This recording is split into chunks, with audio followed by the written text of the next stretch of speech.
Sebelumnya, bismillahirrahmanirrahim. Assalamualaikum warahmatullahi wabarakatuh.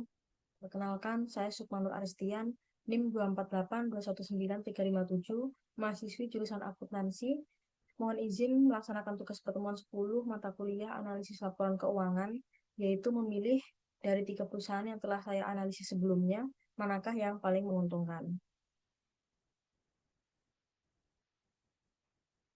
Dari ketiga perusahaan tersebut yang telah saya analisis sebelumnya, maka perusahaan yang saya pilih yang paling menguntungkan yaitu PT Sumber Alvaria Trijaya Tbk. Mengapa demikian? Yang pertama yaitu melalui analisis angka indeks di 3 perusahaan tersebut. Yang pertama yaitu perusahaan HM Sampurna. Untuk akun di neraca memiliki kecenderungan stabil namun melambat. Aset hanya tumbuh sedikit di setiap tahunnya. Kemudian untuk akun-akun di laba rugi cenderung menurun, terutama laba bersih yang tertekan meskipun penjualannya naik sedikit, menandakan perusahaan sedang mengalami mature atau stagnasi. Kemudian yang kedua yaitu akun-akun di neraca memiliki kecenderungan meningkat pesat. Total aset dan ekuitas tumbuh signifikan seiring ekspansi. Kemudian yang kedua yaitu akun laba rugi meningkat tajam, baik dari sisi penjualan maupun laba bersih yang naik konsisten dari tahun ke tahun, menandakan perusahaan sedang dalam fase pertumbuhan atau growth yang sehat dan mampu mencetak keuntungan lebih besar. Kemudian yang ketiga, perusahaan Unilever Indonesia. Untuk akun-akun di neraca memiliki kecenderungan menurun, aset perusahaan menyusut. Kemudian untuk akun-akun laba rugi menurun, penjualan stagnan atau turun, dan laba bersih anjlok hampir 50% di tahun 2000 dibanding tahun 2020. Menandakan perusahaan sedang menghadapi masalah di pangsa pasar serius dan tekanan biaya yang membuat bisnisnya menyusut.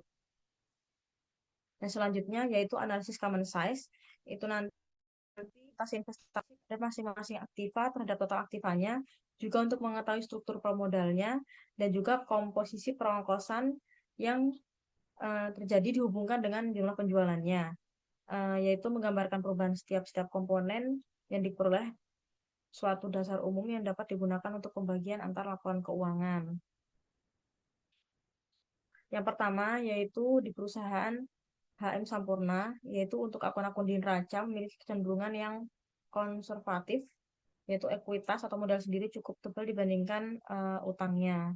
Kemudian di akun laba rugi, beban pokok sangat besar, mencapai lebih dari 80% penjualan sehingga margin laba kotor menipis.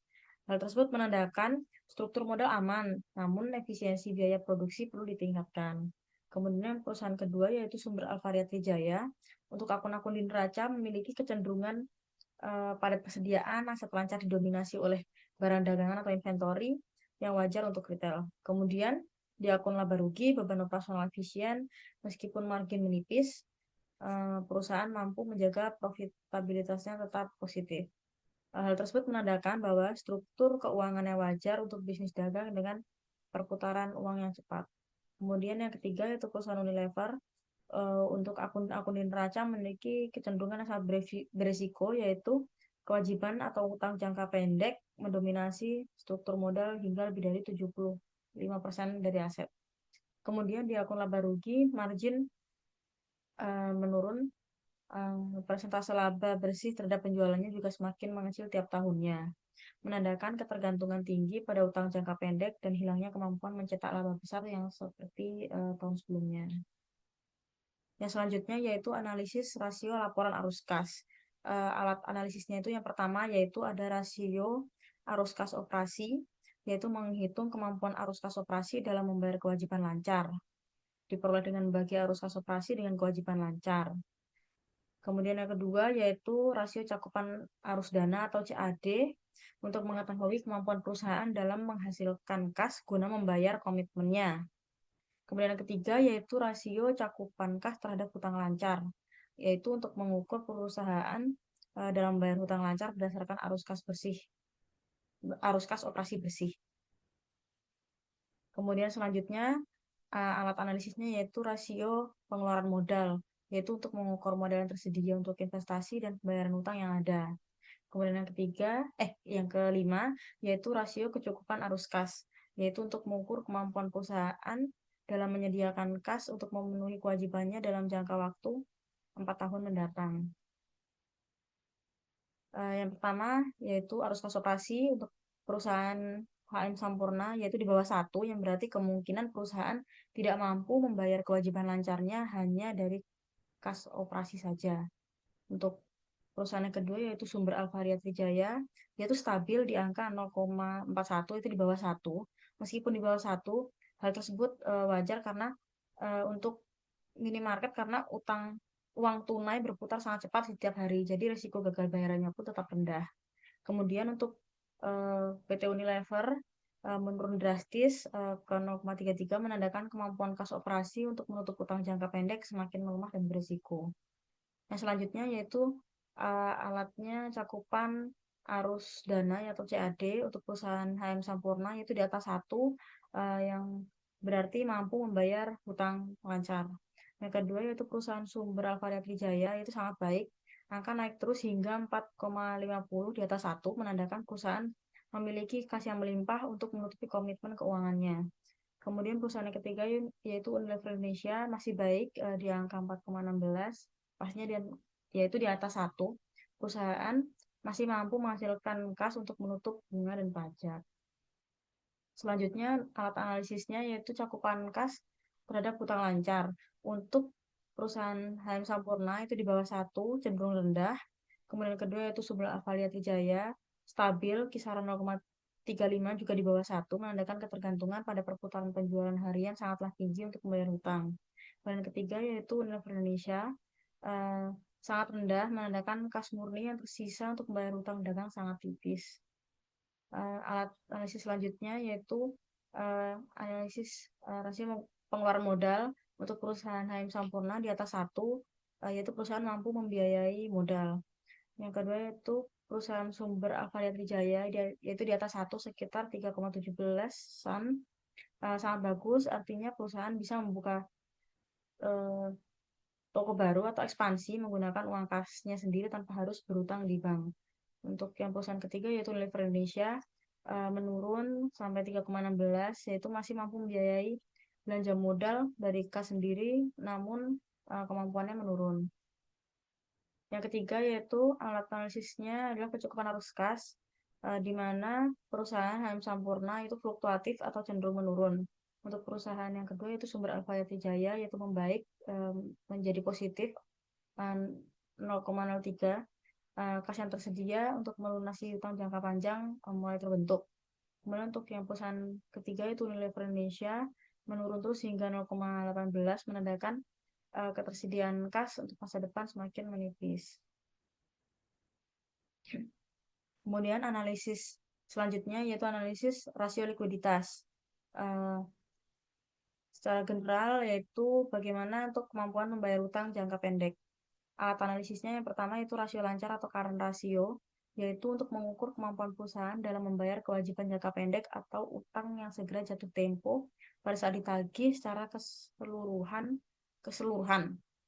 Kemudian yang selanjutnya yaitu rasio cepat atau quick ratio, yaitu rasio menunjukkan kemampuan perusahaan dalam memenuhi atau membayar kewajiban atau utang lancar atau utang jangka pendek dengan aktiva lancar tanpa memperhitungkan nilai persediaan atau inventory. Yang selanjutnya yaitu rasio kas atau cash ratio, yaitu rasio yang digunakan untuk mengukur seberapa besar uang kas yang tersedia untuk membayar utang. Baik, yang pertama yang akan saya jelaskan adalah rasio lancar di perusahaan HM Sampurna itu masih di bawah standar umum. Uh, untuk rasio lancar tadi, rata-rata industrinya itu adalah minimal 200% atau 2 kali. Kemudian untuk perusahaan Sumber Alpha Trijaya membaik dan tembus di atas 100%, yaitu 104 di 2024, menandakan aset lancarnya sudah cukup untuk melunasi semua utang jangka pendeknya. Kondisi tersebut tergolong aman. Kemudian yang ketiga yaitu perusahaan Unilever Indonesia, uh, sangat kritis, yaitu hanya 44%, jadi di bawah 100, menandakan jika ditagih utangnya sekarang, aset lancarnya tidak cukup untuk membayar hal tersebut karena berisiko. Nah, yang selanjutnya yaitu rasio cepat atau quick ratio dan rasio kas. Untuk sumber HM Sampurna yaitu tergolong rendah. Sedangkan untuk Sumber Alpha Trijaya rendah di sekitar 41%. Hal tersebut wajar karena sebagian besar asetnya berupa barang dagang atau persediaan yang membutuhkan waktu untuk dijual.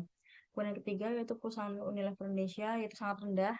Hal tersebut sangat bergantung dengan penjualan harian perusahaan. Selanjutnya adalah cash ratio. Uh, untuk perusahaan HM Sampurna yaitu terus menurun. Uh, untuk perusahaan sumber Alfa Trijaya itu stabil di angka 20-25%. Hal tersebut cukup sehat karena ada uang tunai yang siap dipakai di bank untuk kebutuhan yang mendesak. Kemudian yang ketiga, untuk perusahaan Unilever Indonesia itu sangat kecil, yaitu 5%. Uang tunai yang dipegang sangat sedikit dan hampir semua uang langsung diputar atau untuk dipakai untuk membayar utang. Selanjutnya yaitu analisis rasio solvabilitas.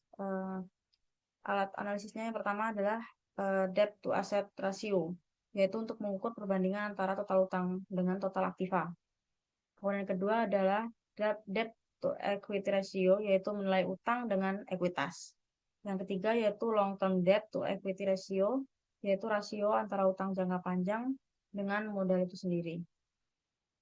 Yang pertama yaitu debt to asset ratio untuk perusahaan HM Sampurna yaitu tinggi, lebih dari 35%, yaitu pendanaan utangnya cukup banyak.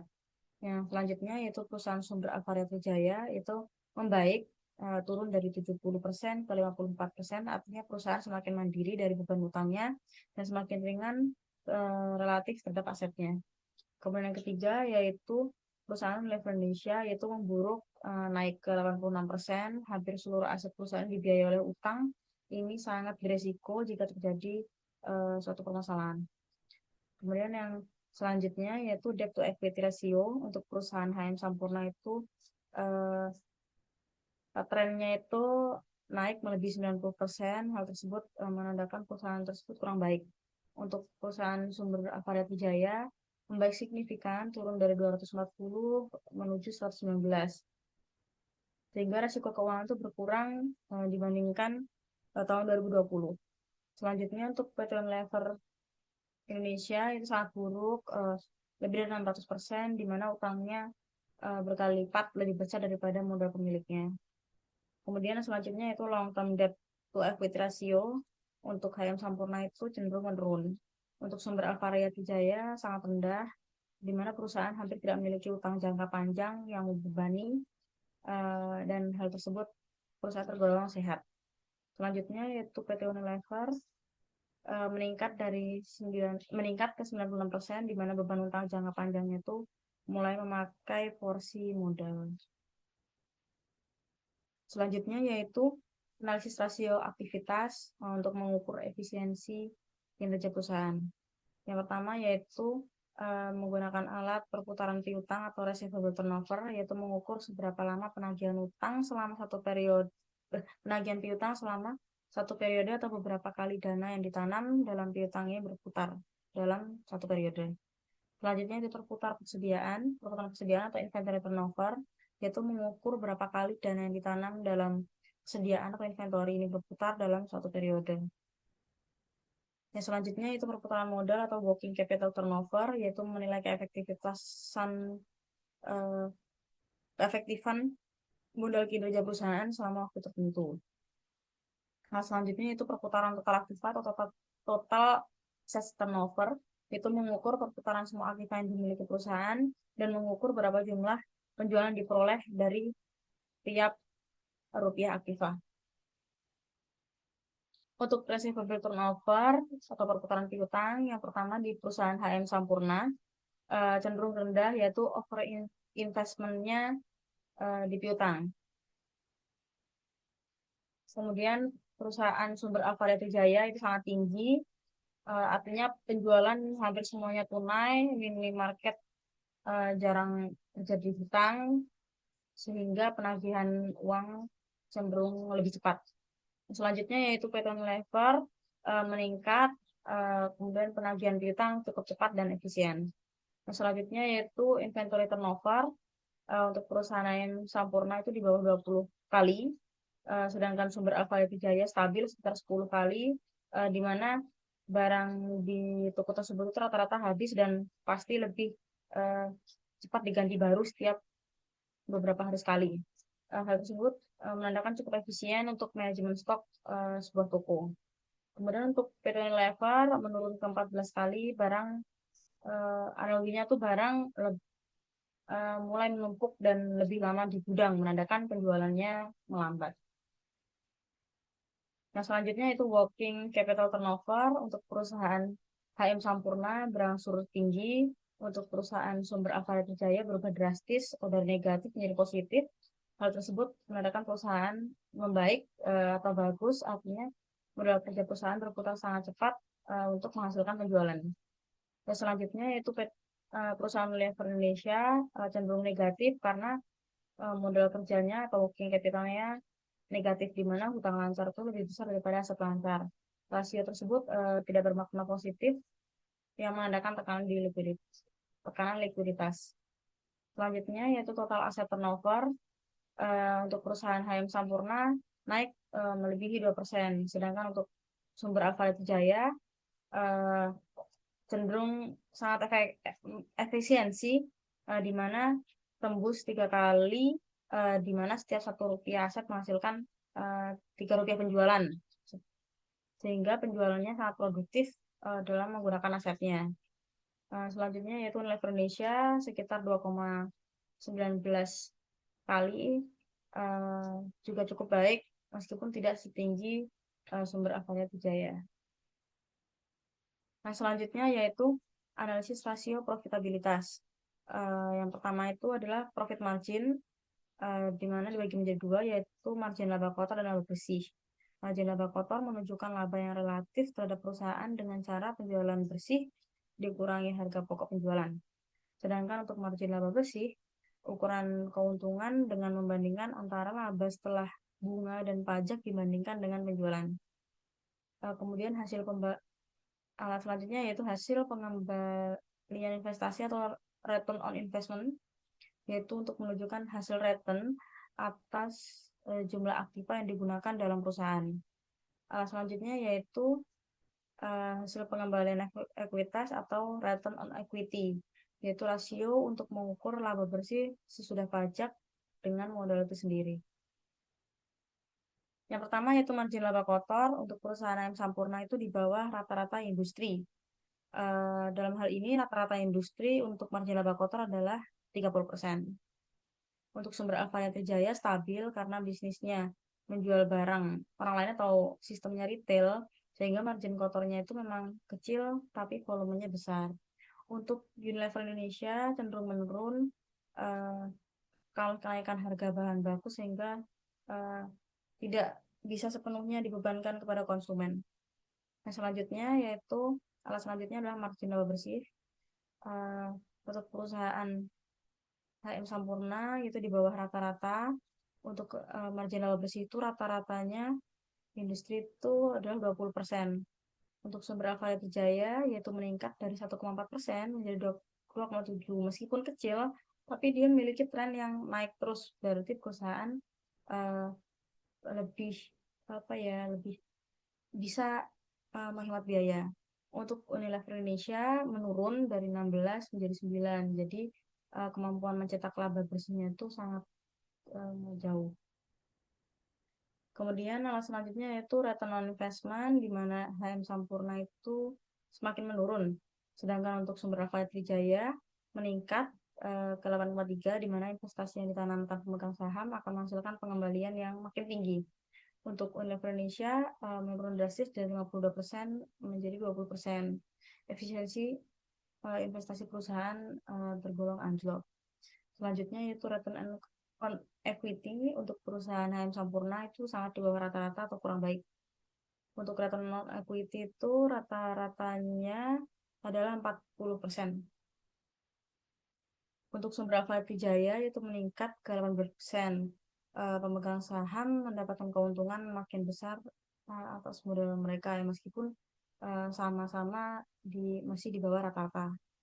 Untuk Unilever Indonesia turun ke 20-an. Dulu tuh sebelumnya itu tinggi, namun tahun terakhir tahun 2024 itu turun. Tingginya return on equity itu semu.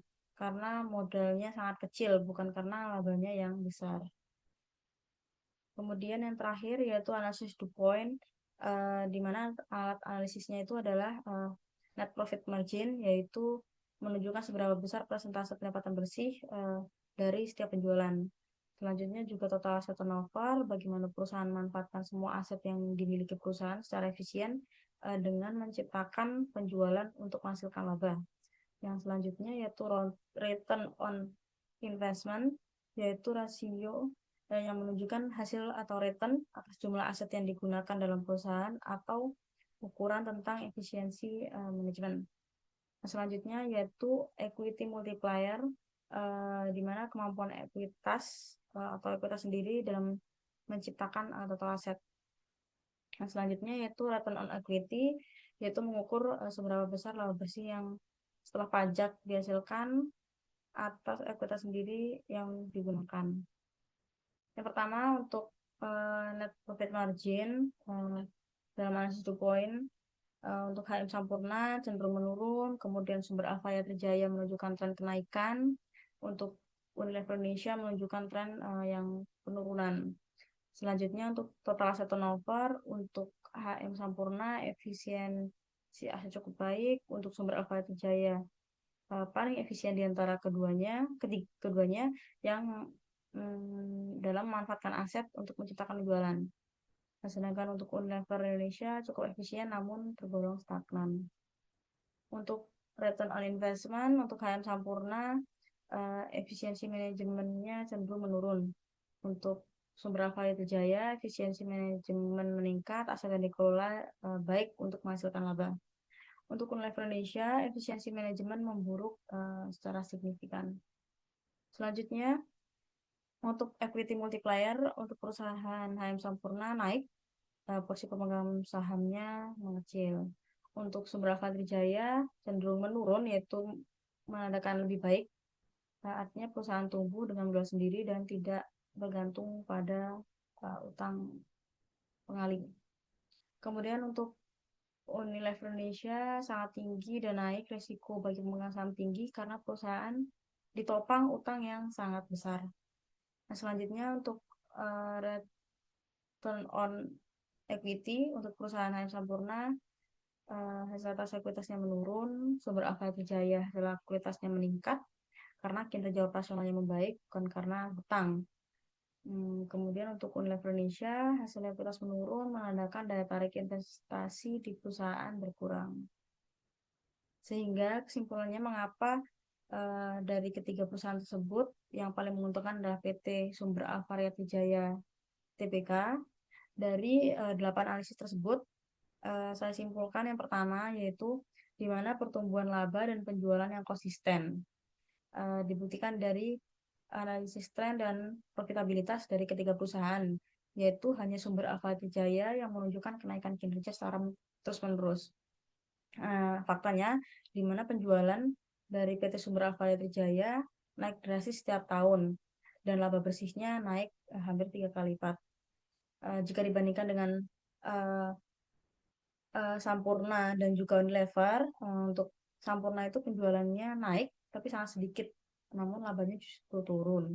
Untuk Unilever malah mengalami penurunan penjualan dan juga penurunan laba, sehingga memilih Sumber Alfaya Trijaya berarti memilih perusahaan yang sedang berkembang, bukan perusahaan yang sedang menyusut.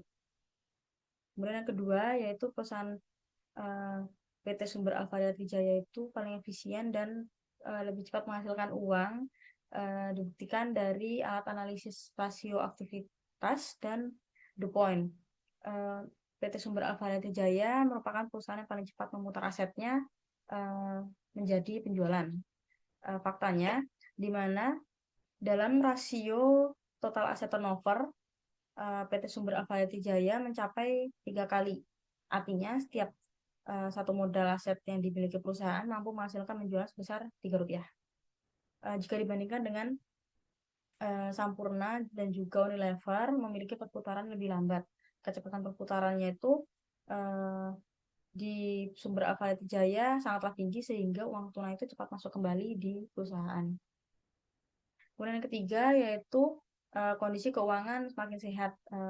Hal tersebut ditunjukkan dari analisis solvabilitas dan juga likuiditas. Jadi sambil perusahaan tersebut melakukan ekspansi, PT Sumber Avalya Trijaya itu berhasil menurunkan tingkat ketergantungan kepada utang. Nah, faktanya rasio utang terhadap modal atau debt to equity ratio dari PT Sumber Avalya Trijaya itu lebih dari 240 menjadi 119. Artinya modal sendiri itu semakin kuat untuk menopang bisnisnya. Likuiditasnya juga membaik, nah, di mana aset lancar kini melebihi utang lancar.